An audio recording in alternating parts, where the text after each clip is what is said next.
Department of Agriculture at Bureau of Fisheries and Aquatic Resources inilunsad naman ang isang programa nito sa Cavite. Kung ano yan, alamin natin sa ulat ni Edwin Eusebio.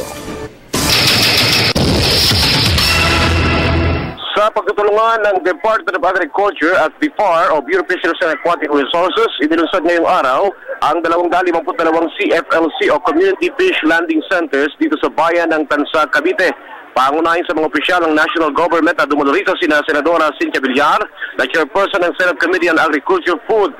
Ang CFLC project ay inilusad kasama ang targeted action to reduce poverty and generate economic transformation sa sektor ng pangingisda ng Department of Agriculture at BIFAR. Kaya naman, maraming mga kongresista na mula sa Luzon, Visayas at Mindanao ang dumalo rin sa pagtitipon. Isinagawa rin ang ceremonial launching ng locator maps para sa CFLC. Bukod rito, isang sa pangunahing layunin ng programa ng BIFAR ay ang boat registration na kung saan nasa 1.5 million na ang mga bangka at mga mangingisdang nakarehistro ngayon sa buong bansa. Isusulong naman umano ni Senator Villar ang insurance coverage para sa mga mangingisda at mga maliliit na mabubuhulan sa paghahanap buhay.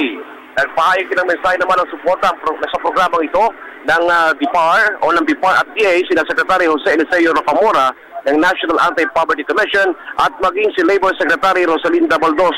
Ang programa nilang ito ay alinsunod sa kautusan ni Pangulong Noynoy Aquino na bigyang ayuda ang mga mangingisda upang maiangat ang mga ito sa poverty line o mapadali kundi man agad na mapalaki ang kanilang hanap buhay sa Philippine Archipelago.